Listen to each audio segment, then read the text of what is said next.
Hello friends, welcome to royal study. दोस्तों, आपको सभी को बताइए गाइस, आपका 19 जून को पेपर हो चुका है। फर्स्ट पेपर हम डिस्कस करने वाले हैं इस वीडियो में और आपको यहाँ पर गाइस आंसर की जो है वो पूरी रिवील की जाएगी। पूरे आंसर्स आपको एग्जैक्ट बताए जाएंगे। लगभग गाइस 100% क्वेश्चंस हैं, इनके सभी करेक्ट आंसर हमने यहाँ पर जो कि करेक्ट कर लिए हैं और सारे मिला लिए हैं क्वेश्चंस को, रिसर्च कर लिए हैं उन पे। हमें काफी क्वेश्चंस यहाँ पर पता था ऑलरेडी और काफी सारे जो क्वेश्चंस है कुछ नए लेवल पे और कुछ डीपली क्वेश्चंस बने हैं, तो उनकी भी थोड़ी सी हमने रिसर्च की है, इसीलिए थोड़ा सा वीडियो जो है लेट हो गया है।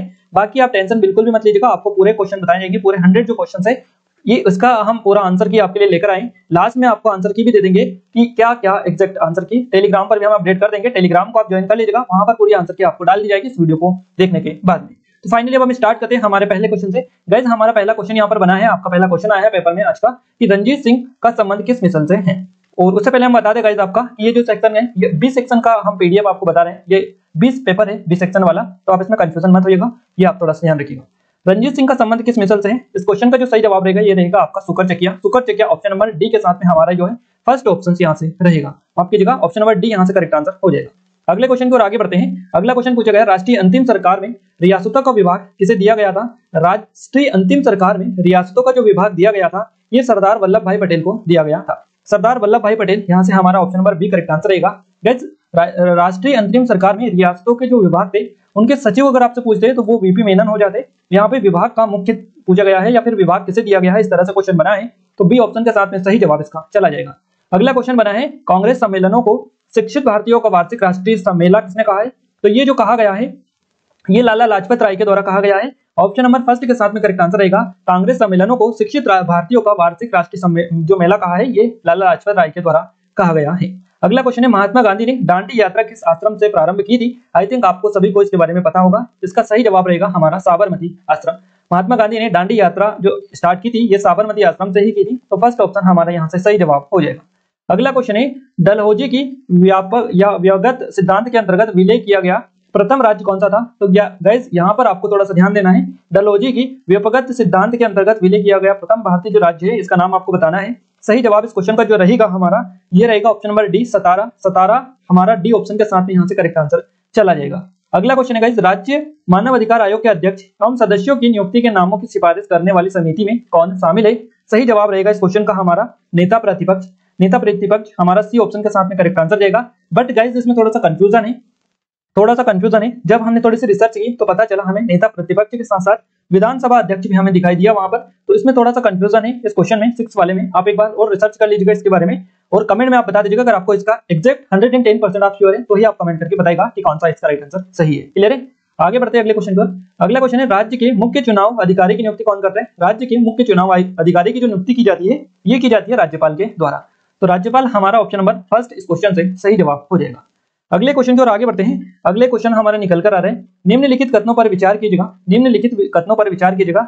भारत निर्वाचन आयोग के मुख्य निर्वाचन आयुक्त को उच्चतम न्यायालय के न्यायाधीश के वेतन के बराबर वेतन जो है ये संदाय किया जाता है। भारत के मुख्य निर्वाचन आयुक्त का कार्यकाल पदभार ग्रहण करने की दिनांक से 6 वर्ष की अवधि या जो 65 वर्ष की आयु जो भी पहले होता है।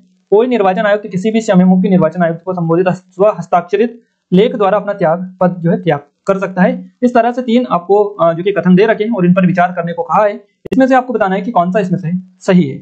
इसमें से जो ही सही हमारा कथन रहेगा ये हमारा रहेगा ऑप्शन नंबर बी, यानी 1 और 2 ये जो दोनों हैं ये आपके सही है। बी ऑप्शन के साथ में हमारा सही जवाब रहेगा 1 और 2 ये दोनों सही है, बाकी ये तीसरा गलत है। तो हमारा जो पूछा है सत्य वाला तो option number B correct answer रहेगा।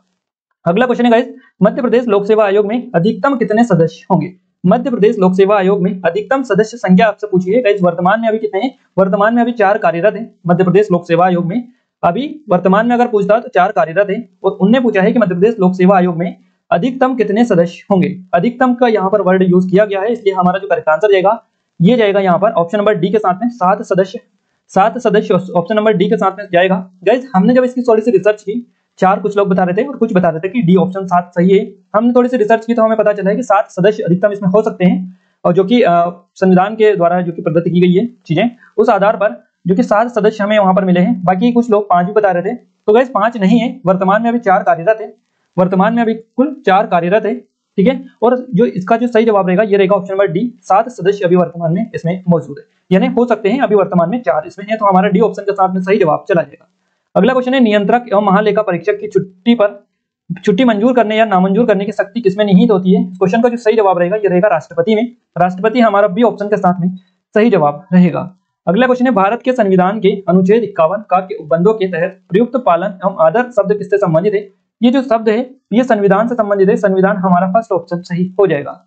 अगला क्वेश्चन है निम्नलिखित में से कौन सा संविधान संशोधन पहला संवैधानिक संशोधन था जिसे संविधान के अनुच्छेद 368(2) के परंतु की उपेक्षाओं के अनुरूप राज्य विधानमंडलों द्वारा अनुसमर्थित किया गया था? तो इस क्वेश्चन का जो सही जवाब हमारा रहेगा ये रहेगा ऑप्शन नंबर सी, तृतीय संविधान संशोधन 1954 हमारा सी ऑप्शन के साथ में इसका करेक्ट आंसर चला जाएगा।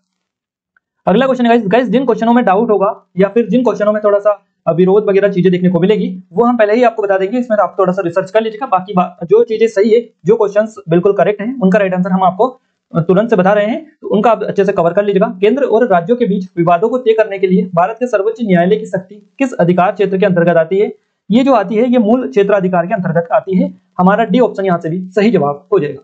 नेक्स्ट क्वेश्चन की ओर आगे बढ़ते हैं। अगला क्वेश्चन है आर्थिक सर्वेक्षण 2020-21 के अनुसार वित्त वर्ष 2022 के लिए वास्तविक विकास दर को IMF यानी अंतर्राष्ट्रीय मुद्रा कोष के अनुमानों के आधार पर माना गया है। तो ये जो माना गया है विकास दर को 2022 के लिए वित्त वर्ष के लिए, इस क्वेश्चन का जो सही जवाब रहेगा ये रहेगा ऑप्शन नंबर डी हमारा 11.5% अनुमानित की गई है। यह वास्तविक जो विकास दर है इसको अनुमानों के आधार पर ये माना गया है 11.5%।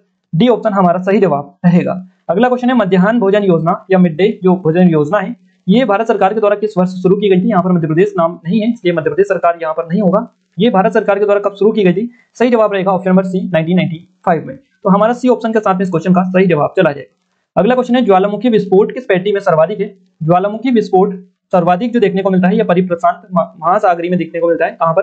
परिप्रशांत महासागरी यानी बी ऑप्शन हमारा करेक्ट आंसर हो जाएगा। अगला क्वेश्चन है संयुक्त राज्य अमेरिका में मार्कवेत श्रेणी किस खनिज के लिए विख्यात है? वैसे ये जो मार्कवेत श्रेणी है ये बेसिकली लौह अयस्क के लिए जानी जाती है। लौह अयस्क के लिए अगर क्वेश्चन इस प्रकार से भी बनता कि लौह अयस्क के लिए जानी जाने वाली मार्कवेत श्रेणी या श्रेणी किस राज्य में स्थित है? तो इसका करेक्ट आंसर आपका रहता है संयुक्त राज्य अमेरिका।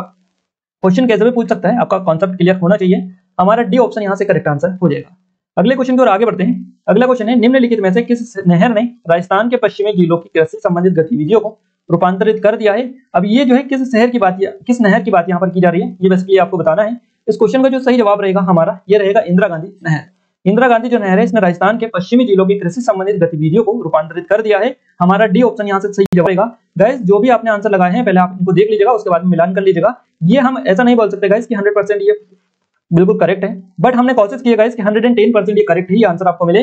बट जो अंतिम आंसर होंगे वो आपको हम पहले ही बता दें, लास्ट जो आंसर की रहेगी वो आयोग के द्वारा ही जारी की जाएगी।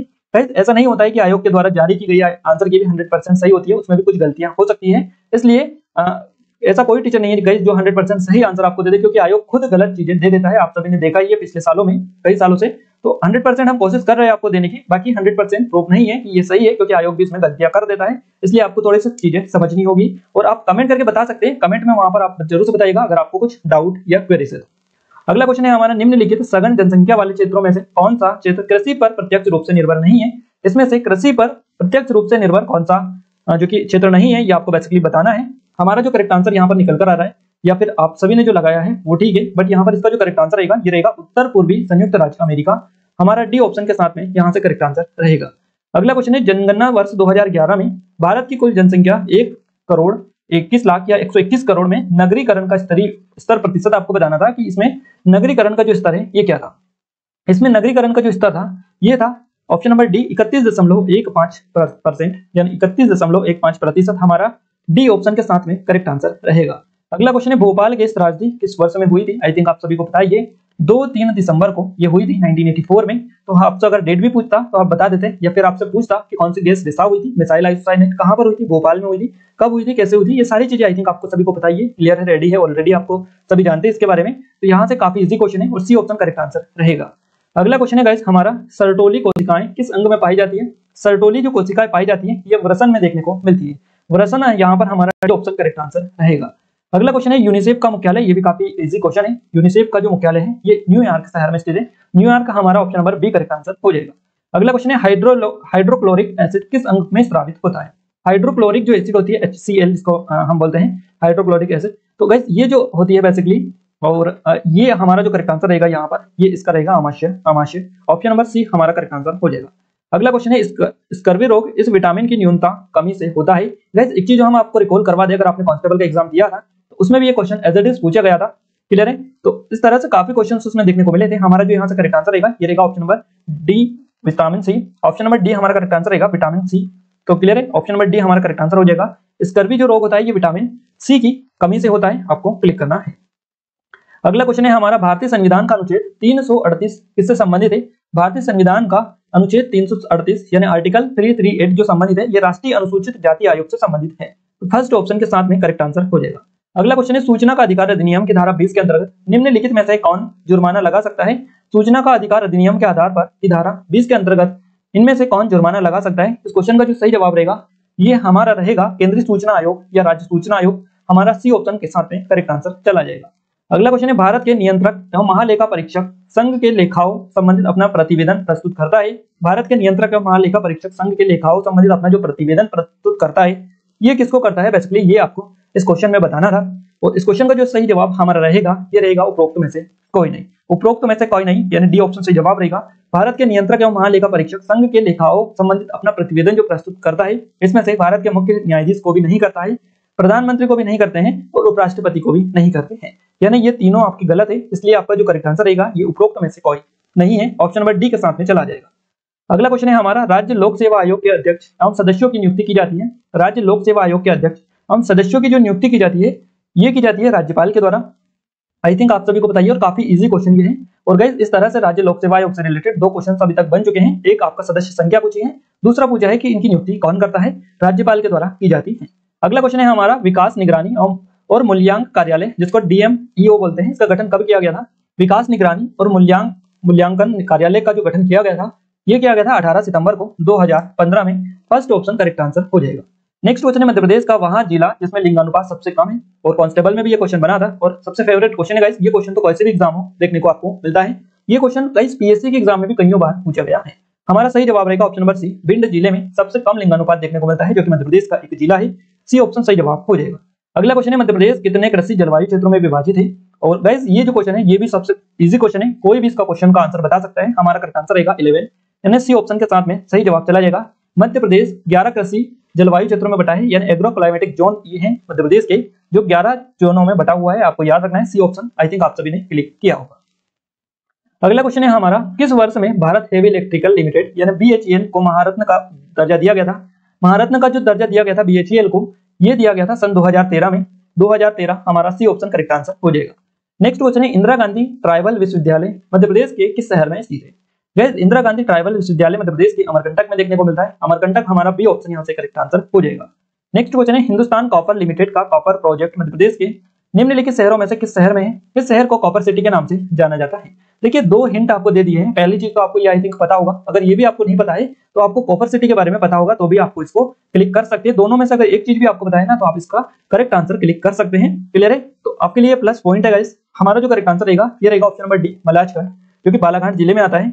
ये मध्य प्रदेश का हिंदुस्तान कॉपर लिमिटेड का कॉपर प्रोजेक्ट यहाँ पर स्थित है और इस शहर को कॉपर सिटी के नाम से जाना जाता है। तो डी ऑप्शन हमारा करेक्ट आंसर हो जाएगा। आई थिंक इसको भी आप सभी ने क्लिक किया होगा। अगला क्वेश्चन है वर्चुअल कीबोर्ड रिक्त स्थान से कंप्यूटर की सुरक्षा करते हैं। वर्चुअल कीबोर्ड कंप्यूटर की जो सुरक्षा करते हैं ये पासवर्ड चोरी, ट्रोजन प्रोग्राम और स्पाईवेयर इन सभी से कंप्यूटर की सुरक्षा करते हैं वर्चुअल कीबोर्ड। तो हमारा डी ऑप्शन सही जवाब रहेगा। ऑप्शन नंबर डी यानी उपरोक्त सभी करेक्ट आंसर हो जाएगा। अगला क्वेश्चन है गाइस एक ईमेल जो एक स्रोत से उत्पन्न दिखाता है लेकिन वास्तव में दूसरे से भेजा गया होता है, इस तरह से जो एक्टिविटीज होती है या इस क्वेश्चन का जो सही जवाब हमारा रहेगा स्पूफिंग इसको बोलते हैं। स्पूफिंग यानी ऑप्शन नंबर बी के साथ में हमारा करेक्ट आंसर चला जाएगा। एक ईमेल जो एक स्रोत से उत्पन्न दिखाता है लेकिन वास्तव में दूसरे से भेजा गया है, स्पूफिंग इसको बोलते हैं। या फिर एक जो यूजर होता है उसकी आइडेंटिटी छुपाने के चक्कर में दूसरे की आइडेंटिटी को यूज करके वो उस तरह की चीजें करता है। तो उस तरह से आपको थोड़ा सा समझना होगा इसको। हमने थोड़ी सी रिसर्च की तो हमें पता चला है कि स्पूफिंग इसका सही जवाब रहेगा। थोड़ी सी डिटेल भी निकल कर आई थी तो उस तरह से यह हमारा जो क्वेश्चन है 100% सही आंसर इसका जाएगा स्पूफिंग ऑप्शन नंबर बी को। अगला क्वेश्चन है एक नेटवर्क वातावरण में रिक्त स्थान जो सर्वर नहीं है। एक नेटवर्क वातावरण में इनमें से फाइल सर्वर होता है, प्रिंट सर्वर भी होता है और अनुप्रयोग सर्वर भी होता है। बाकी जो सर्वर नहीं है इसका नाम है नेटवर्क सर्वर। हमारा डी ऑप्शन इस क्वेश्चन का सही जवाब चला जाएगा। बाकी ये जो सभी है ऑप्शन नंबर ए और बी और सी ये तीनों गलत है। हमारा करेक्ट आंसर रहेगा ऑप्शन नंबर डी। अगला क्वेश्चन है एक सामान्य नेटवर्क टोपोलॉजी नहीं है, इसमें से बताना है आपको कौन सी नहीं है। इसमें से ग्रिड आपका सही जवाब रहेगा option number D grid. Grid इनमें से एक सामान्य नेटवर्क टोपोलॉजी नहीं है तो हमारा डी ऑप्शन के साथ में करेक्ट आंसर हो जाएगा। अगला क्वेश्चन है सच्चा न्यायोचित विश्वास अक्सर कहा जाता है। वैसे सच्चा न्यायोचित विश्वास अक्सर जो कहा जाता है ये ज्ञान, नॉलेज, आप इसको ऐसे बोल सकते हैं। हमारा सी ऑप्शन करेक्ट आंसर हो जाएगा। नेक्स्ट क्वेश्चन के लिए हम आगे बढ़ते हैं और अगला जो क्वेश्चन हमारा निकल कर आ रहा है ये क्वेश्चन भी काफी इजी जो कि क्वेश्चन है, अगर आपने पढ़ा होगा तो क्लियर है। तो गाइस हमारा जो करेक्ट आंसर यहाँ पर रहेगा वो क्या रहेगा, निम्नलिखित में से किस जिले में बेगा विकास प्राधिकरण नहीं है। आपकी जगह अभिकरण नहीं है, निम्नलिखित में से किस जिले में बेगा विकास अभिकरण नहीं है। देखिए बेगा जो विकास अभिकरण है, पहले तो ये पता होना चाहिए कि कहाँ कहाँ पर ये है, क्लियर है। तो ये बेसिकली कहाँ कहाँ पर है, ये आपका मंडला में है, मंडला में ये है, शहडोल में है और बालाघाट में। बेगा जनजाति बेसिकली जहां पर आपको इतना तो याद रखना है कि बेगा जनजाति से रिलेटेड एरिया है, वहां पर आई थिंक ये होगा। तो बेगा विकास अभिकरण जो है ये मंडला, शहडोल और बालाघाट में होगा, बिल्कुल बेसिकली ऑब्वियसली बात है। बाकी रायसेन से बेगा का कोई लेना देना नहीं है, अगर होगी भी थोड़ी बहुत जनजातियां यहाँ पर बेगा की देखने को मिलती है, बाकी इतनी ज्यादा भी नहीं होती है। तो ये थोड़ा सा कॉमन सेंस से लगाना होता है, और अगर आपको पता है तो आप डायरेक्टली भी लगा सकते हैं। हमारा सी ऑप्शन इस क्वेश्चन का सही जवाब जाएगा, ऑप्शन नंबर सी के साथ में करेक्ट आंसर जाएगा। बाकी इन सभी जगह पर बेगा विकास अभिकरण है, मंडला, शहडोल और बालाघाट में, रायसेन में ये नहीं है। अगला क्वेश्चन है निम्नलिखित में से कौन मध्य प्रदेश के प्रमुख चित्रकार नहीं है। इसमें से बताना है आपको कौन सा चित्रकार जो है मध्य प्रदेश की नहीं है, या फिर निम्नलिखित में से मध्य प्रदेश के प्रमुख चित्रकार नहीं है। देखिए नारायण श्रीधर बेंद्रे बिल्कुल है, विष्णु चिंचालकर है और अमृत लाल बेगड़ भी है। इसमें से आपका जो सही जवाब रहेगा ये रहेगा नाना साहेब पेंसे। नाना साहेब पेंसे जो है हमारा सी ऑप्शन के साथ में सही जवाब हो जाएगा।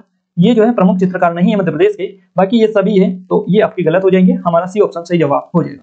अगला क्वेश्चन है किस तीर्थ स्थल का प्राचीन नाम मंदाता है, जो कि आप सभी को पता ही है, मंदाता ओमकारेश्वर का प्राचीन नाम है। और काफी इजी क्वेश्चन है गाइस, कुछ क्वेश्चन तो इतने इजी है कि बड़े आराम से आप लगा सकते हैं। तो हमारा बी ऑप्शन यहाँ से करेक्ट आंसर हो जाएगा। अगला क्वेश्चन है तुर्की कलंगी लोकनाट्य किस क्षेत्र से संबंधित है, और ऐसे आप इसको गाइस तुर्रा कलगी जो है कलंगी, इसको तुर्रा कलगी भी बोलते हैं, क्लियर है। तो तुर्रा कलगी जो लोकनाट्य है ये बेसिकली निमाड़ क्षेत्र से संबंधित है, निमाड़, हमारा बी ऑप्शन करेक्ट आंसर हो जाएगा। अगले क्वेश्चन की ओर आगे बढ़ते हैं, क्लियर है। अगले क्वेश्चन की ओर आगे बढ़ते हैं और अगला जो क्वेश्चन है ये निकल कर आ रहा है हमारा, अगला क्वेश्चन निकल कर आ रहा है निम्न में से कौन सा अभिलेख विश्व के प्रथम विज्ञापन के तौर पर जाना जाता है। इनमें से बताना है आपको कि विश्व के प्रथम विज्ञापन के तौर पर कौन सा अभिलेख जाना जाता है, और इस अभिलेख का नाम आपको बताना है। गाइस इसमें थोड़ा सा कंफ्यूजन है, कंफ्यूजन इसमें थोड़ा सा यह है कि इसमें दो आंसर हमें मिले हैं इसके। अब हो सकता है किसी साइट पर या फिर हमने रिसर्च किए तो वहां पर गलत मेंशन हो चुका है, उसकी वजह से इसमें थोड़ा सा कंफ्यूजन क्रिएट हो रहा है। दसपुर अभिलेख और सोहागरा अभिलेख, इन दोनों में थोड़ा सा कंफ्यूजन है। 50-50% चांस है, अगर आप में से किसी लोग को पता है कि 100% श्योर है वो इस आंसर को लेकर, तो आप हमें कमेंट में बता सकते हैं, बाकी लोगों को भी पता चल पाए वहां पर किसका एग्जैक्ट आंसर क्या है।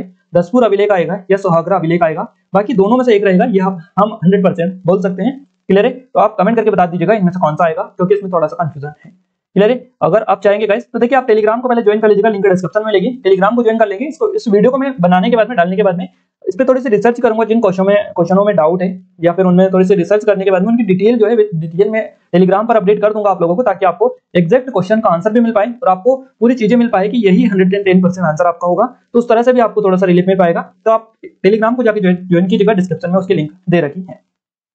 अगला क्वेश्चन है गाइस हमारा, सूची 1 को सूची 2 में सम्मिलित कीजिए तथा सही उत्तर जो है इसको नीचे दिए गए कोड से मिलान करना है आपको। तो देखिए यहाँ पर नेशनल हाईवे दे रखे हैं और यहाँ से कहाँ से ये गुजरते हैं, सेकंड सूची में ये दे रखा है आपको। बेसिकली आपको इतना सा बताना है कि कौन सा राष्ट्रीय राजमार्ग कहाँ से गुजरता है, और इस तरह से आपको कुछ भी नहीं करना है। अगर आपको पता है तो आप देखिए यहाँ पर सबसे पहला हमारा है राष्ट्रीय राजमार्ग 30 यानी राष्ट्रीय राजमार्ग 30। तो राष्ट्रीय राजमार्ग जो 30 आएगा ये कहाँ से गुजरता है, ये आपका गुजरता है जबलपुर से। जबलपुर हमारे यहाँ से ऑप्शन नंबर ए का ये रहेगा। इसके अलावा राष्ट्रीय राजमार्ग 39 खजुराहो से होकर जाता है, तो बी का ये हो जाएगा। राष्ट्रीय राजमार्ग 46 ये कहाँ से जाता है, ये जाता है आपका भोपाल से, तो सी ये रहेगा। इसके अलावा राष्ट्रीय राजमार्ग 44 ये लास्ट से बचा है, तो ये बेसिकली सागर से ही जाएगा, तो हमारा डी ऑप्शन इसका रहेगा, क्लियर है। तो हमारा जो क्रम रहेगा वो क्या रहेगा, ये 4 के बाद में 1 के बाद में 2, 4 1 2 3, 4 1 2 3 यानी सी ऑप्शन के साथ में हमारा करेक्ट आंसर जाएगा 4 1 2 3।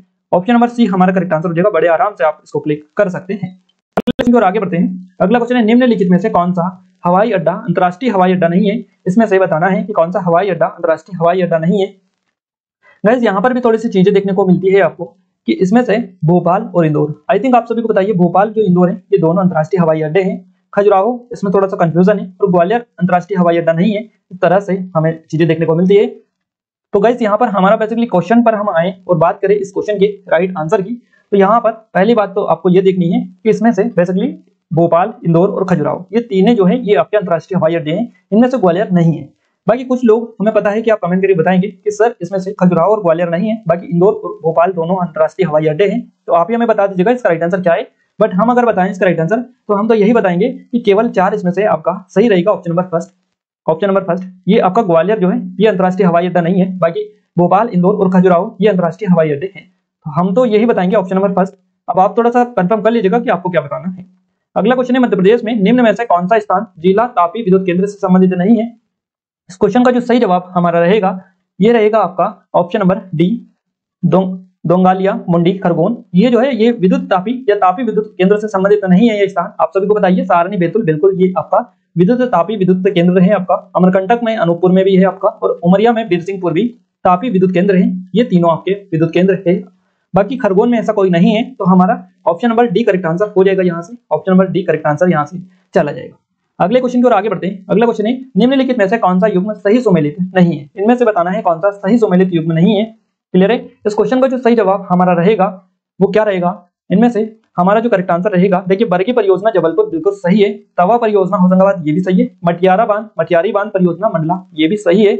इसमें आपका बातना घाटी परियोजना जो है ये उज्जैन से संबंधित नहीं है। हमारा जो करेक्ट आंसर रहेगा ये ऑप्शन नंबर डी रहेगा। ये बाकी सभी गलत हो जाएंगे। क्लियर है। अब यहां तक तो आई थिंक आपको क्लियर होगा। अब हम आगे बढ़ते थोड़े से और। अगला क्वेश्चन है गाइस हमारा, अगला क्वेश्चन है, निम्नलिखित कथनों पर विचार आप कीजिएगा। मध्य प्रदेश के मालवा पाठार में सूती वस्त्रों मिल की स्थापना की गई और मालवा पाठार काली मिट्टी से आवृत है। इस क्वेश्चन का जो सही जवाब हमारा रहेगा, देखिए हमने कई बार आपको बताया कि मालवा पाठार में काली मिट्टी बेसिकली पाई जाती है। इस तरह से क्वेश्चन हमने आपको कई बार पढ़ाया भी है। मध्य प्रदेश के मालवा पाठार में सूती वस्त्र मिलों की स्थापना की गई है। तो ये भी यहाँ पर देखने को मिलती है। मालवा पाठार के अंतर्गत आपको बताइए कौन कौन से शहर आते हैं, बड़े बड़े शहर यहाँ पर स्थित है जिनमें कई प्रकार की सूती वस्त्र मिलों की स्थापना की गई है। तो हमारा जो इस क्वेश्चन का जो सही जवाब रहेगा, कथनों पर विचार करना है, ये दोनों कथन सही है। हमको सही उत्तर चुनना है तो हमको लगाना होगा 1 और 2 दोनों सही है। ऑप्शन नंबर डी के साथ में हमारा करेक्ट आंसर जाएगा। अगला क्वेश्चन है, मध्य प्रदेश के निम्नांकित राज्यपालों में से कौन भारत की संविधान सभा के सदस्य नहीं रहे हैं। इस क्वेश्चन का सही जवाब हमारा रहेगा, देखिए इसमें से जो सही जवाब हमारा रहेगा कौन सा इसमें से नहीं रहे हैं। तो गाइस इसमें से आपके एक तो निरंजन नाथ वंचू और सत्यनारायण सिन्हा ये दोनों नहीं रहे हैं। तो ये हमारा बेसिकली यहाँ से केवल 2 और 3 सही है। ये बी ऑप्शन सही जवाब रहेगा, ये नहीं रहे। बाकी एचवी पाटस्कर और केसी रेड्डी ये दोनों रहे हैं। अगले क्वेश्चन की ओर आगे बढ़ते हैं। अगला क्वेश्चन है, मध्य प्रदेश के निम्नांकित मुख्यमंत्रियों में से कौन अपने कार्यकाल के दौरान मध्य प्रदेश विधानसभा में सदस्य के नेता नहीं रहे हैं। इस क्वेश्चन का जो सही जवाब रहेगा ये रहेगा Govind Narayan Singh. Option number B correct answer हो जाएगा। अगला क्वेश्चन है, निम्नांकित में से कौन मध्य प्रदेश विधानसभा के सामयिक अध्यक्ष यानी प्रोटेम स्पीकर, अध्यक्ष व उपाध्यक्ष पद पर रहे हैं। आपको बताना है कि इनमें से कौन अध्यक्ष भी रहे हैं, उपाध्यक्ष भी रहे, साथ में प्रोटेम स्पीकर भी रहे, या तीनों पद पर ये रहे हैं। इनका नाम आपको बताना है कि ये कौन है। इस क्वेश्चन का सही जवाब रहेगा हमारा option number first, Ramkishore Shukla जो कि मध्य प्रदेश विधानसभा में प्रोटेम स्पीकर भी रहे हैं और विधानसभा अध्यक्ष भी रहे हैं और विधानसभा उपाध्यक्ष भी रहे हैं। तो हमारा फर्स्ट ऑप्शन के साथ में यहाँ पर करेक्ट आंसर चला जाएगा। अगला क्वेश्चन है, मध्य प्रदेश में सरपंच और उप सरपंच की अनुपस्थिति में ग्राम सभा की बैठक की अध्यक्षता कौन करता है। आई थिंक आप सभी को बताइए इसका राइट आंसर। इस क्वेश्चन का जो सही जवाब हमारा रहेगा ये जाएगा ऑप्शन नंबर डी के साथ में। इस प्रयोजन हेतु ग्राम सभा की बैठक में उपस्थित सदस्यों के द्वारा निर्वाचित संबंधित ग्राम पंचायत का पंच जो है ये इस बैठक की अध्यक्षता करता है। तो उनके द्वारा जो बैठक का जो कि पंच निर्वाचित किया जाता है वही इसकी अध्यक्षता करता है। तो डी ऑप्शन के साथ में हमारा करेक्ट आंसर चला जाएगा। अगले क्वेश्चन की ओर आगे बढ़ते हैं। अगला क्वेश्चन और निकल कर आ रहे हैं हमारा 55 नंबर का, मध्य प्रदेश में निम्नांकित में से कौन सी जिला पंचायत की स्थायी समितियां हैं। इसमें से जिला पंचायत की स्थायी समितियां आपको बतानी है कौन सी है। इस क्वेश्चन का जो सही जवाब रहेगा, देखिए हम सबसे पहले बात करते हैं ऑप्शन पॉइंट की, सामान्य प्रशासन समिति, कृषि समिति और शिक्षा समिति। जिला पंचायत की आपसे पूछा है, ना कि ग्राम पंचायत की। जिला पंचायत की आपको बताना है कि कौन सी जिला पंचायत की स्थायी समितियां हैं। सामान्य प्रशासन समिति बिल्कुल सही है, कृषि समिति बिल्कुल ये भी जिला पंचायत में होती है, शिक्षा समिति भी होती है। तो इस क्वेश्चन का जो सही जवाब हमारा जाएगा, सही उत्तर का चयन कर नीचे कोट में आपको बताना है। सही हमसे पूछा है, सही हमको बताना है। हमारा जो करेक्ट आंसर रहेगा ये रहेगा ऑप्शन नंबर डी के साथ में 1, 2 एवं 3 ये तीनों सही है, क्योंकि ये तीनों जो है जिला पंचायत की स्थायी समितियां हैं, सामान्य प्रशासन समिति, कृषि समिति और शिक्षा समिति। हमारा डी ऑप्शन करेक्ट आंसर हो जाएगा। अगला क्वेश्चन है, काफी इजी क्वेश्चन है, मुद्रा राक्षस के रचिता आपसे पूछे हैं और आप बचपन से इसको आई थिंक पढ़ते आ रहे हैं। मुद्रा राक्षस के जो रचिता है इनका नाम है Vishakha Datta. C option correct answer हो जाएगा। नेक्स्ट क्वेश्चन है, सिंधु सभ्यता से प्राप्त मोहरों में कौन से वृक्ष की आकृति मिलती है। सिंधु सभ्यता से प्राप्त जो मोहर है इनमें आपको बताना है कौन सा वृक्ष की आकृति देखने को मिलती है। तो ये जो आकृति आपसे पूछा है, ना कि वृक्ष पूछा है। क्लियर है कि कौन सा वृक्ष इसमें मिला था। इसमें वृक्ष की आकृति देखने को मिलती है। सही जवाब रहेगा पीपल का वृक्ष। पीपल के वृक्ष की आकृति इसमें देखने को मिलती है। हमारा बी ऑप्शन करेक्ट आंसर हो जाएगा। अगला क्वेश्चन है हमारा, किसकी प्रशासनिक प्रणाली की अद्वितीय विशेषता ग्राम स्वायत्तता का विकास थी। इसकी प्रशासनिक प्रणाली की अद्वितीय विशेषता ग्राम स्वायत्तता का विकास थी। सही जवाब हमारा रहेगा इस क्वेश्चन का option number B, Chola. Chola option number B के साथ में करेक्ट आंसर चला जाएगा। एलोरा एवं एलिफेंटा के स्थल किस काल से संबंधित है? गाइस एलोरा एलिफेंटा के जो स्थल है ये चालुक्य से संबंधित रहा है, चालुक्य काल से इनका संबंध रहा है। हमारा जो करेक्ट आंसर रहेगा ये ऑप्शन नंबर बी। गाइस कुछ लोग इसका राइट आंसर डी भी बता रहे, ऑप्शन नंबर सी भी बता रहे हैं, राष्ट्रकूट। क्लियर है? तो देखिए यहाँ पर आपको सी और डी, ऑप्शन नंबर बी और सी में कंफ्यूजन है। कुछ लोग बी बता रहे हैं, कुछ लोग सी बता रहे हैं, और हमने जब थोड़ा सा रिसर्च किया तो हमें इसको जो राइट आंसर देखने को मिला है ये ऑप्शन नंबर सी ही देखने को मिला है। तो हम तो इसका राइट आंसर सी लगाएंगे, ऑप्शन नंबर सी हम लगाएंगे इसका राइट आंसर। बट आप थोड़ा सा कंफर्म कर लीजिएगा कि इसका राइट आंसर एग्जैक्ट क्या है। हम तो 110% श्योर है कि इसका राइट आंसर राष्ट्रकूट को ही जाएगा। अगला क्वेश्चन है, किस चंदेल राजा ने महमूद गजनवी का सामना किया था? देखिए हम एक और चीज आपको बता दें, बार बार बता रहे हैं कि हम जो है 110% आपको एज इट इज क्वेश्चन बता रहे हैं, एज इट इज आंसर बता रहे हैं। जिन क्वेश्चनों में डाउट है उन क्वेश्चनों को भी हम आपको बता रहे हैं कि इनमें डाउट है, आप एक बार कंफर्म कर लीजिएगा। इस तरह की चीजें आपको कहीं देखने को नहीं मिलेगी, क्योंकि हम जो चीजें आपको बताएं वही चीजें बता रहे हैं। किस चंदेल राजा ने महमूद गजनवी का सामना किया था? सही जवाब रहेगा विद्याधर, ऑप्शन नंबर सी के साथ में करेक्ट आंसर चला जाएगा। अगला क्वेश्चन है, अटल प्रगति पथ संबंधित है। अटल प्रगति जो पथ है ये आपका ग्वालियर चंबल क्षेत्र, बेसिकली यहाँ से हमारा करेक्ट आंसर रहेगा ऑप्शन नंबर डी, ये इससे संबंधित रहेगा ग्वालियर चंबल क्षेत्र से अटल प्रगति पथ। अगला क्वेश्चन है हमारा, 600 मेगावाट क्षमता की सौर तरण परियोजना, जिसको सोलर फ्लोटिंग प्रोजेक्ट भी बोलते हैं या तैरता हुआ सोलर प्रोजेक्ट भी आप बोल सकते हैं, जो कि मध्य प्रदेश के ओमकारेश्वर में स्थित है। तो ये आपसे यही पूछा है कि मध्य प्रदेश के किस क्षेत्र में प्रस्तावित ये है? ओमकारेश्वर हमारा बी ऑप्शन करेक्ट आंसर रहेगा। हमारी जो ईबुक है 2022 की, उसमें भी काफी अच्छे से इसके बारे में डिटेल हमने कवर की है। 2021 की ईबुक में भी काफी अच्छे से डिटेल के साथ में हमने बताया है। अगर आपने वो ईबुक पढ़ी थी तो आपके काफी अच्छे जो कि स्कोर हो सकता है, क्योंकि ज्यादातर जो क्वेश्चंस देखने को मिले हैं वो उसी की स्टैटिक जीके और करंट के देखने को मिले हैं। अगला क्वेश्चन है हमारा, मध्य प्रदेश की खिलाड़ी चिंकी यादव किस खेल से संबंधित है? मध्य प्रदेश की खिलाड़ी है चिंकी यादव, और इनके बारे में भी काफी डिटेल से हमने ईबुक में बताया था। निशानेबाजी से संबंधित रहा है इनका शूटिंग, ऑप्शन नंबर फर्स्ट हमारा करेक्ट आंसर रहेगा। आप याद रखिएगा गाइस, जो क्वेश्चंस होते हैं वो करंट से सबसे ज्यादा क्वेश्चंस इस बार पूछे गए हैं। क्लियर है? करंट से भी काफी क्वेश्चंस यहाँ पर देखने को मिले हैं, और हमने पूरी डिटेल स्टैटिक जीके के साथ में चीजें उसमें डाली है करंट ईबुक में। आप एक बार डेमो जाकर जो चेकआउट कर सकते हैं, लिंक डिस्क्रिप्शन में दे रखी है। अगला क्वेश्चन है, मध्य प्रदेश के खिलाड़ी विवेक सागर किस खेल से संबंधित है? सही जवाब रहेगा इस क्वेश्चन का ऑप्शन नंबर सी, हॉकी से संबंधित है, आप सभी को पता है। अगला क्वेश्चन है हमारा गाइस, ये भी करंट का क्वेश्चन है, ये भी करंट का क्वेश्चन है, और ये क्वेश्चन हमारा जो नया जनरल एग्जाम था उस पर हमने करवाया है। कटरीना नोवाक किस देश की पहली महिला राष्ट्रपति बनी? सही जवाब रहेगा हमारा हंगरी, ऑप्शन नंबर बी के साथ में सही जवाब हो जाएगा। हमारे एग्जाम टाउन चैनल पर नेशनल करंट अफेयर में इस क्वेश्चन को भी हमने करवाया है। अगला क्वेश्चन है गाइस, अगला क्वेश्चन है, सार्गेसो सागर कहाँ स्थित है? सार्गेसो जो सागर है ये उत्तरी अटलांटिक महासागर में स्थित है, फर्स्ट ऑप्शन करेक्ट आंसर हो जाएगा।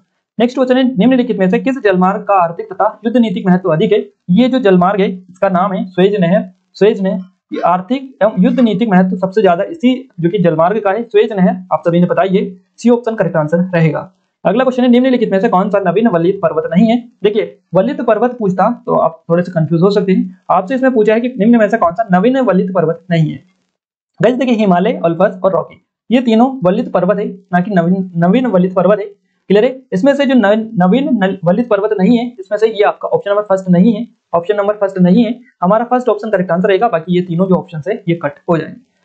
कौन से देशों को मैक-मोहन रेखा जोड़ती है? मैक-मोहन जो रेखा विभक्त करती है, अलग करती है, कौन से देशों को करती है ये आपको बताना है। इस क्वेश्चन का जो सही जवाब रहेगा, ये काफी इजी क्वेश्चन है और आपने आई थिंक कई बार इस क्वेश्चन को पढ़ा होगा। हमारा ऑप्शन नंबर फर्स्ट के साथ में करेक्ट आंसर चला जाएगा। मैक-मोहन रेखा जो है ये भारत और चीन के बीच में देखने को मिलती है। इस तरह से भारत और पाकिस्तान का भी आपसे पूछ सकता था, या फिर भारत और अफगानिस्तान का, या पाकिस्तान अफगानिस्तान का भी पूछ सकता था। क्वेश्चन किस तरह से भी पूछे जा सकते हैं, आपका कॉन्सेप्ट क्लियर रहेगा, आप आसानी से क्लिक कर पाएंगे। अगला क्वेश्चन है, ट्रक कृषि संबंधित है। ट्रक कृषि जो है ये साग सब्जियों से संबंधित है, फर्स्ट ऑप्शन हमारा करेक्ट आंसर हो जाएगा। नेक्स्ट क्वेश्चन की ओर आगे बढ़ते हैं। अगला क्वेश्चन है, आपको सूची 1 को सूची 2 के साथ में सम्मिलित करना है। सूची 1 में सहायक नदियां दे रखी है और सूची 2 में आपको नदियां दे रखी है कि कौन सी नदी किसकी सहायक नदी है। इस तरह से आपको मिलान करना है। देखिए मैं आपको एक ट्रिक बताता हूं, इसकी आपने किस तरह से की वो तो मुझे नहीं पता, बट आप एक ही नजर में इसको क्लिक कर सकते हैं। अब सबसे पहले देखिए तवा, तवा तवा किसकी है? अगर तवा के बारे में आपको पता है तो बिल्कुल आपका करेक्ट आंसर हो जाएगा। तवा नर्मदा की है, तो हमारा डी वाला, डी का ये रहेगा तीसरा, तो इसका ये रहेगा। अब यहाँ पर ऑप्शंस में मिलान कीजिएगा, तीसरा किसका है? डी का, तो डी वाले में तीसरा ये, बी का ये ओनली, और किसी का नहीं है। तो इस तरह से आप चुटकियों में इस तरह के जो क्वेश्चन है सोल्व कर सकते हैं। अगर कुछ कंफ्यूजन क्रिएट हो जाता है वो बात एक अलग है कि 3-3 वाले और भी मिल जाते हैं, तो उस सिचुएशन में आपको थोड़ा सा और मिलान करना रहता है। बस इस तरह से आपके टाइम की सेविंग हो जाती है। हमारा बी ऑप्शन करेक्ट आंसर यहाँ से हो जाएगा। अगला क्वेश्चन है गाइस हमारा, मध्य प्रदेश की जलवायु के संबंध में निम्नलिखित में से कौन सा कथन सत्य नहीं है या सही नहीं है? मध्य प्रदेश की जलवायु के संबंध में आपको कथन बताना है जो कि सही नहीं है। मध्य प्रदेश की जलवायु राज्य के मध्य से गुजरने वाली कर्क रेखा से प्रभावित होती है, बिल्कुल सही क्वेश्चंस ये दे रखा है। हमने जलवायु वाले वीडियो में भी ये ऑप्शंस हमने इस तरह से ही फैक्चुअल चीजें आपको बताई थी और इस तरह से ही कथन वाले जो क्वेश्चन है काफी हमने करवाए थे आपको, ताकि आपकी अच्छे से प्रैक्टिस हो जाए। ग्वालियर गर्म ग्रीष्मकाल के साथ उपोष्ण कटिबंधीय जलवायु का एक उदाहरण है, बिल्कुल सही है। मध्य प्रदेश में अरब सागर की शाखा और बंगाल की खाड़ी की जो शाखा, इन दोनों से वर्षा होती है, बिल्कुल इन दोनों से वर्षा होती है। तीनों जो ऊपर के हैं ये सही है और ये आपका लास्ट बचा है, आप यही आपका गलत हो सकता है क्योंकि ये तीनों सही है तो यही गलत रहेगा। हम देख लेते हैं ऑप्शन नंबर डी आपका, राज्य की लगभग 50% वर्षा दक्षिण पश्चिम मानसून से प्राप्त होती है। तो गाइस ये गलत है। ये गलत क्यों है? ये गलत इसलिए है कि मध्य प्रदेश राज्य की लगभग 80% जो वर्षा है ये दक्षिण पश्चिम मानसून से होती है और यहाँ पर 50% दे रखा है। 80% जब तक होती है, जबकि तो आप अगर 80% यहाँ पर देता तो ये भी सही होता, बट यहाँ पर 50% दे रखा है और इससे कितनी होती है? 80% होती है। तो यहाँ से हमारा ऑप्शन नंबर डी के साथ में करेक्ट आंसर चला जाएगा, ऑप्शन नंबर डी। अगला क्वेश्चन है हमारा निम्नलिखित में से, अगला क्वेश्चन है मध्य प्रदेश के किस जिले से कर्क रेखा नहीं गुजरती है? गाइस आपको कई बार हमने बताया है कि मध्य प्रदेश के 14 जिलों से कर्क रेखा गुजरती है और एक ट्रिक भी हमने बताई थी आपको कि रउआ राशि देखिए एक ट्रिक भी हमने बताई थी आपको, ट्रिक वाला वीडियो जो है हमने वहां पर दे दिया था, ऊपर दे दिया था। रउआ राशि बहुरस दमजब कटनी उमरा सा, ये ट्रिक है और ये ट्रिक का वीडियो भी हमने यहाँ पर दे दिया था आपको एग्जाम से पहले, काफी दिन पहले भी दे दिया था और हमने आपको बताया था बार बार कि इसको याद कर लीजिएगा। अगर आपने याद कर लिया होगा तो आपका राइट आंसर होगा, उससे मिनटों में आप उसको क्लिक कर पाएंगे। ये जो कर्क रेखा नहीं गुजरती है, देखिए ये कहां से गुजरती है? विदिशा से गुजरती है, भोपाल और उज्जैन, इन तीनों से गुजरती है, तीनों से ये गुजरती है। कहां से नहीं गुजरती है? तो इंदौर से नहीं गुजरती है। हमारा डी ऑप्शन करेक्ट आंसर इसका रहेगा। अगला क्वेश्चन है निम्नलिखित में से किस चट्टान में कोयला एवं पेट्रोलियम पाया जाता है? देखिए चट्टान में कोयला और पेट्रोलियम जो मिलता है ये किस चट्टान में मिलता है? तो ये परतदार या उसादी चट्टान में मिलता है। परतदार या उसादी चट्टान, हमारा डी ऑप्शन करेक्ट आंसर हो जाएगा। अगला क्वेश्चन है मध्य प्रदेश के किस क्षेत्र में काली मिट्टी नहीं पाई जाती है? अब ये मध्य प्रदेश का जो क्षेत्र है, देखिए मालवा के क्षेत्र में पाई जाती है। अभी हमने वीडियो के स्टार्टिंग में आपको बताया था कि मालवा क्षेत्र में काली मिट्टी पाई जाती है, बिल्कुल। नर्मदा घाटी में भी ये पाई जाती है और ये सतपुड़ा जो श्रेणी है होशंगाबाद, आप सभी को बताइए लगभग लगभग यही आपको फैली हुई है श्रेणी, तो इसमें भी यहाँ पर देखने को मिलती है क्योंकि होशंगाबाद में भी गेहूं की खेती और कपास वगैरह इनकी बेसिकली पैदावार की जाती है। इस तरह से हमारा जो करेक्ट आंसर रहेगा वो क्या रहेगा? ये ऑप्शन नंबर सी के साथ में जाएगा, बघेलखंड, क्योंकि मालवा पठार, नर्मदा घाटी और सतपुड़ा श्रेणी इनमें काली मिट्टी पाई जाती है और आपसे पूछा है कि कहां पर नहीं पाई जाती है, तो बघेलखंड क्षेत्र में नहीं देखने को मिलती है। हमारा सी ऑप्शन करेक्ट आंसर रहेगा। अगला क्वेश्चन है आईटी अधिनियम 2000 के महत्वपूर्ण अवधारणाओं को पेश किया गया है। ये जो पेश किया गया है ये इलेक्ट्रॉनिक रिकॉर्ड, डिजिटल हस्ताक्षर, प्रमाणित करने वाला प्राधिकरण, उपरोक्त सभी में को पेश किया गया है। हमारा डी ऑप्शन करेक्ट आंसर इस क्वेश्चन का हो जाएगा। नीलामी या गतिशील मूल्य निर्धारण बाजार के उदाहरण आपको बताना है, इनमें से कौन से हैं? तो देखिए नीलामी या गतिशील मूल्य निर्धारण बाजार के जो उदाहरण है ये होते हैं C2C वाणिज्य, C2C वाणिज्य, ऑप्शन नंबर सी के साथ में करेक्ट आंसर चला जाएगा। अगला क्वेश्चन है दो कंप्यूटर नेटवर्क के बीच डेटा पैकेट को स्थानांतरित करने के लिए एक रिक्त स्थान का उपयोग किया जाता है। तो इसके बीच में जो डेटा पैकेट को स्थानांतरित करने के लिए किस चीज का उपयोग किया जाता है? इसमें राउटर का यूज किया जाता है, राउटर का या स्विच का? तो देखिए राउटर का इसमें यूज किया जाता है, राउटर, ऑप्शन नंबर बी के साथ में हमारा करेक्ट आंसर रहेगा। अब कुछ लोग स्विच भी इसको एज ए लगा सकते हैं, तो आप थोड़ा सा देख लीजिएगा इसको, इसमें थोड़ा सा कंफ्यूजन है। अगला क्वेश्चन है हमारा इंटरनेट पर एक डेटाबेस में जहां विभिन्न मेजबानों के नाम और पता होते हैं उन्हें क्या कहा जाता है? ये आपको बताना है। तो उनको डोमेन नाम प्रणाली बोला जाता है, डोमेन नाम प्रणाली, बी ऑप्शन करेक्ट आंसर हो जाएगा। उपभोक्ता अपने हिसाब से कीमत तय करते हैं, जिसे व्यवसाय स्वीकार या अस्वीकार करता है, उस मॉडल को क्या कहते हैं? उस मॉडल को C2B मॉडल कहते हैं, C2B, ऑप्शन नंबर सी के साथ में सही जवाब चला जाएगा। अगला क्वेश्चन है कॉर्बेट टाइगर रिजर्व किस भारतीय राज्य में स्थित है? आई थिंक आप सभी को पता ही है, Jim Corbett national park Uttarakhand में देखने को मिलता है। सी ऑप्शन के साथ में हमारा करेक्ट आंसर चला जाएगा। क्लियर है? अगले क्वेश्चन को आगे बढ़ते हैं। अगला क्वेश्चन है हमारा विश्व स्वास्थ्य संगठन, काफी इजी क्वेश्चन है, इसकी स्थापना कब की गई थी? ये क्वेश्चन आपका पूछा गया है कि विश्व स्वास्थ्य संगठन की स्थापना कब की गई थी? वर्ल्ड हेल्थ ऑर्गेनाइजेशन की। सही जवाब रहेगा हमारा ऑप्शन नंबर सी के साथ में चला जाएगा। 7 अप्रैल को 1948 में विश्व स्वास्थ्य संगठन की स्थापना की गई थी। सी ऑप्शन करेक्ट आंसर हो जाएगा। अगला क्वेश्चन भी काफी इजी है और काफी अच्छे से आपने आई थिंक लगा दिया होगा। इसरो का पूरा नाम आपसे पूछा गया है, इसरो का पूरा नाम होता है Indian space research organisation. D option के साथ में हमारा करेक्ट आंसर यहाँ से चला जाएगा। क्लियर है? तो इस तरह से काफी जो स्कोर है आपका बन चुका होगा आई थिंक, क्योंकि काफी इजी पेपर इस बार देखने को मिला है हमें। अगला क्वेश्चन है किस भारतीय राज्य ने अभी हाल ही में विश्व पेंगोलिन दिवस पर एक भारतीय पेंगोलिन को रेडियो टैग किया है? सही जवाब इस क्वेश्चन का रहेगा, हमने करंट अफेयर में भी ये पढ़ाया है क्वेश्चन, और इसका करेक्ट आंसर रहेगा मध्य प्रदेश। मध्य प्रदेश, बी ऑप्शन सही जवाब रहेगा। हमारे 2022 की ई बुक जो है करंट अफेयर की, उसमें भी काफी अच्छे से डिटेल के साथ में हमने इसको मेंशन किया है और डाला है इसके बारे में काफी सारी डिटेल, तो आई थिंक आपने पढ़ा होगा, तो आपको क्लिक करके आप आए हैं। अगला क्वेश्चन है फॉस्फेटेज परीक्षण किसके विश्लेषण है तो उपयोग में लिया जाता है? फॉस्फेटेज जो परीक्षण है ये बेसिकली लिया जाता है दूध, चाय और पानी के विश्लेषण परीक्षण के लिए, या परीक्षण किसके विश्लेषण के लिए लिया जाता है? तो ये दूध, चाय, पानी के लिए लिया जाता है। ऑप्शन नंबर डी हमारा करेक्ट आंसर रहेगा, उपरोक्त सभी। अगला क्वेश्चन है भारत शासन अधिनियम 1935 के तहत प्रस्तावित संघीय प्रणाली इसमें से बताना है कौन सी थी।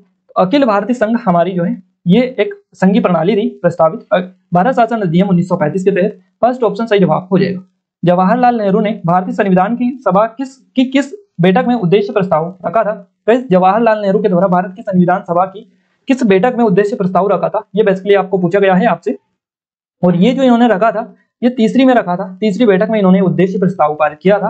हमारा बी ऑप्शन करेक्ट आंसर हो जाएगा। उद्देश्य प्रस्ताव कब रखा था, तो ये रखा था ऑप्शन नंबर बी, तीसरी में। अगला क्वेश्चन है, संसद के दोनों सदनों की संयुक्त बैठक बुलाने के लिए भारत के संविधान के अनुच्छेद 108 के तहत निम्नलिखित में से किसकी आवश्यकता होती है। तो इसके लिए राष्ट्रपति के आशय की आवश्यकता होती है। राष्ट्रपति के आशय हमारा फर्स्ट ऑप्शन सही जवाब हो जाएगा। अगला क्वेश्चन है, भारतीय संसद में शामिल है, भारतीय संसद में इसमें से क्या शामिल है। आई थिंक आप सभी को पता ही है और ये भी काफी इजी क्वेश्चन देखने को हमें मिला है। भारतीय संसद में बेसिकली तीन ये चीजें होती है, राष्ट्रपति, राज्यसभा और लोकसभा। तो आई थिंक आप सभी ने इसको क्लिक किया होगा। सी ऑप्शन करेक्ट आंसर इसका रहेगा। अगला क्वेश्चन है, भारतीय संविधान का कौन सा अनुच्छेद अस्पष्टता को समाप्त करता है। बचपन से आई थिंक आप सभी पढ़ते आए हैं इसको। अस्पष्टता से संबंधित जो अनुच्छेद है आपका भारतीय संविधान का, ये है आर्टिकल 17। आर्टिकल 17 यानी अनुच्छेद 17 हमारा सी ऑप्शन करेक्ट आंसर हो जाएगा। अगला क्वेश्चन है, मालव सम्मत इस नाम से भी जाना जाता है। मालव सम्मत जो जाना जाता है ये कृत सम्मत के नाम से भी जाना जाता है। बी ऑप्शन करेक्ट आंसर रहेगा। नेक्स्ट क्वेश्चन है, निम्न में से कौन सा मध्यकालीन शहर छींट नामक छपे हुए सूती कपड़े के लिए प्रसिद्ध था। अब ये जो क्वेश्चन देखने को मिला है एमपी जीके का है और ये थोड़ा सा डीपली क्वेश्चन है, क्लियर है। काफी लोगों को ये थोड़ा सा डिफिकल्ट लगा होगा। निम्न में से कौन सा मध्यकालीन शहर छींट नामक छपे हुए सूती कपड़ों के लिए प्रसिद्ध था, क्योंकि ये डीपली है थोड़ा सा क्वेश्चन। बाकी इस क्वेश्चन का जो सही जवाब हमारा रहेगा ये सिरोंज रहेगा। ऑप्शन नंबर बी के साथ में करेक्ट आंसर चला जाएगा। मध्यकालीन शहर था जो छींट नामक छपे हुए सूती वस्त्रों के लिए प्रसिद्ध था। अगला क्वेश्चन है गाइस हमारा, निम्न में से कौन सा कथन मध्य प्रदेश में स्वतंत्रता आंदोलन के संबंध में असत्य है। इस क्वेश्चन का सही जवाब रहेगा हमारा सिपाही बहादुर सरकार की स्थापना इंदौर में की गई थी। ये डी ऑप्शन इस क्वेश्चन का हमारा करेक्ट आंसर हो जाएगा। अगला क्वेश्चन है गाइस हमारा, निम्नलिखित में से किस जिले में गोटमार मेला आयोजित किया जाता है। और ये भी बिल्कुल हलवा क्वेश्चन है और कुछ क्वेश्चन गाइस ऐसे हलवा क्वेश्चन मिले ना आपको कि क्या पता है।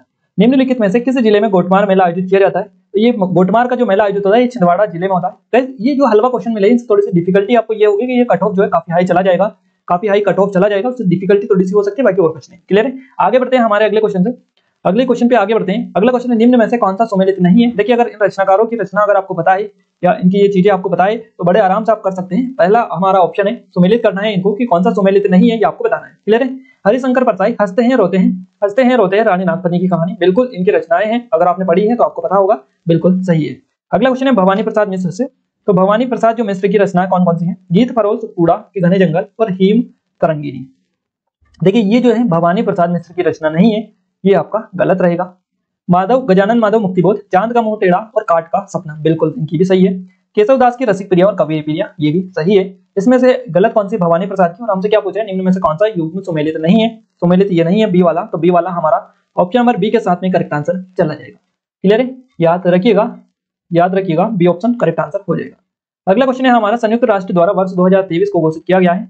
संयुक्त राष्ट्र के द्वारा वर्ष 2023 को मोटे अनाज का अंतर्राष्ट्रीय वर्ष घोषित किया गया है। फर्स्ट ऑप्शन के साथ में यहाँ पर हमारा करेक्ट आंसर चला जाएगा। अगला क्वेश्चन है, विमुक्त जाति दिवस मध्य प्रदेश में किस दिनांक को मनाया जाता है। और इसको भी हमने हमारी करंट की ई बुक में काफी अच्छे से डिस्क्लोज किया है या डिटेल में इसको हमने डाला है। तो गाइस इस क्वेश्चन का जो सही जवाब रहेगा हमारा ये रहेगा ऑप्शन नंबर फर्स्ट, 31 अगस्त को मध्य प्रदेश में विमुक्त जाति दिवस मनाया जाता है। याद रखिएगा option number B, option number first हमारा करेक्ट आंसर रहेगा। अगला क्वेश्चन की ओर आगे बढ़ते हैं। अगला क्वेश्चन भी काफी और डिटेल में हमने आपको बताया है ई बुक में। और गाइस जितने भी लगभग मान के चलेगा 5 से 7 क्वेश्चन जो है डायरेक्टली ई बुक में से हमारे देखने को मिले हैं। एमपी करंट अफेयर की 2022 और 2021 की ई बुक में से वहीं से डायरेक्टली क्वेश्चंस मिले हैं। हम टेलीग्राम पर भी आपको उनके स्क्रीनशॉट डाल देंगे हमारी ई बुक के, ताकि आपको एग्जैक्ट क्वेश्चंस का पता चल पाए कि क्वेश्चन सच में आए हैं। अगला क्वेश्चन है, श्री राम सहाय पांडे किस लोक नृत्य कला से संबंधित है। सही जवाब रहेगा राई से, ये भी ई बुक का क्वेश्चन है हमारी। अगला क्वेश्चन है, श्रीमती दुर्गाबाई व्याम किस जनजाति कला से संबंधित है। सही जवाब रहेगा गौड़ शैली से। इस क्वेश्चन का भी फर्स्ट ऑप्शन सही जवाब हो जाएगा। तो ये भी ई बुक से ही आपका निकल कर आ रहा है डायरेक्टली। अगले क्वेश्चन की ओर आगे बढ़ते हैं। अगला क्वेश्चन है हमारा लास्ट क्वेश्चन ये है।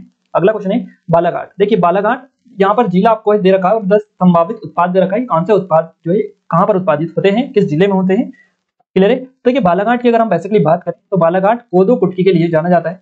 कोदो कुटकी के लिए बालाघाट जाना जाता है हमारा। तो ये पहला हो जाएगा कोदो कुटकी। बैतूल किस लिए जाना जाता है, तो यहाँ पर सागौन के वृक्ष ज्यादातर देखने को मिलते हैं। तो यहाँ ये 2 हो जाएगा आपको। खरगोन बेसिकली आप सभी को बताइए गाइस, खरगोन मिर्च और मिर्ची के लिए जाना जाता है, मिर्ची एवं मिर्च उत्पाद के लिए। तो ये हमारा तीसरा रहेगा। और नरसिंहपुर तुअर दाल एवं गुड़ के लिए। तो यहाँ से हमारा चौथा रहेगा। हमको क्या लगाना है, देखिए पहले में कौन सा रहेगा, डी रहेगा, पहले में डी ये वाला, दूसरे में सी रहेगा, दूसरे में सी रहेगा, डी सी, यानी ऑप्शन नंबर डी का हमारा करेक्ट आंसर रहेगा डी सी बी है। ऑप्शन नंबर डी के साथ में करेक्ट आंसर जाएगा। तो इस तरह से काफी सारी चीजें आपको याद रखनी भी है आगे भी, अगर आप जो कि भविष्य में भी एग्जाम देने जा रहे हैं तो, और इनसे आपको काफी सारे क्वेश्चन सीखने को मिलेंगे कि किस तरह के पैटर्न है और किस तरह से आपके क्वेश्चंस का पैटर्न दिनों दिन बदलता जा रहा है।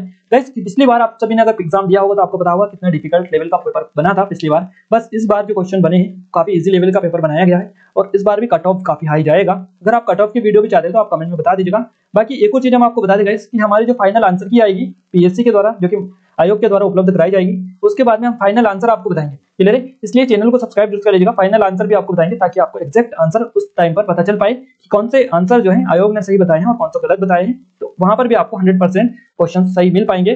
गाइस टेलीग्राम पर ज्वाइन हो जाएगा, वहां पर काफी सारी अपडेट आपको मिलती रहती है। जैसे ही कोई अपडेट आती है एमपीपीएससी या और कोई वैकेंसी से रिलेटेड, सबसे पहले हम टेलीग्राम पर ही अपडेट करते हैं। अगर खास अपडेट होती है तो ही वीडियो बनाते हैं, इसलिए आप टेलीग्राम को जाकर ज्वाइन कर लीजिएगा। साथ ही पीएससी या कोई भी एग्जाम की तैयारी कर रहे हैं आप, एमपी पटवारी, एमपी एसआई वगैरह, तो आप चैनल को सब्सक्राइब कर लीजिएगा, क्योंकि अब आगे आने वाले दिनों में आपको उनसे ही रिलेटेड वीडियो चैनल पर देखने को मिलेंगे। जैसे ही हमारे पीएससी की वैकेंसीज आएगी दोबारा से, ये एग्जाम नजदीक आएगी, तो टाइम पर हम एमपीपीएससी को कवर करेंगे। क्लियर है? तो चैनल को सब्सक्राइब करने के साथ साथ बेल आइकन को भी आप दबा दें ताकि नए नए वीडियो की नोटिफिकेशन आपको मिलते रहे। एप्लीकेशन को डाउनलोड नहीं किया है, एप्लीकेशन को डाउनलोड कर लीजिएगा। ई बुक को एक बार जाकर डेमो जरूर से चेकआउट कीजिएगा। अगर डेमो पसंद आए तो ही परचेस कीजिएगा, बिल्कुल मत कीजिएगा नहीं तो, क्योंकि मुझे पता है गाइस कि आपको डेमो देखने के बाद में 110% वो ई बुक पसंद आएगी, क्योंकि इस तरह से उसमें डिजाइनिंग की गई है और इस तरह से डिटेल्ड और एक्स्ट्रा फैक्ट उसमें डाले हैं स्टैटिक जीके के साथ में कि एक सिंगल क्वेश्चन भी वहां से आपका बाहर नहीं जाएगा। क्लियर है? तो आप जाकर डाउनलोड कर सकते हैं, डिस्क्रिप्शन में लिंक है। बाकी हम मिलते हैं हमारे एक नेक्स्ट वीडियो के साथ। आज के स्टूडियो में बस इतना ही, तब तक के लिए जय हिंद, वंदे मातरम।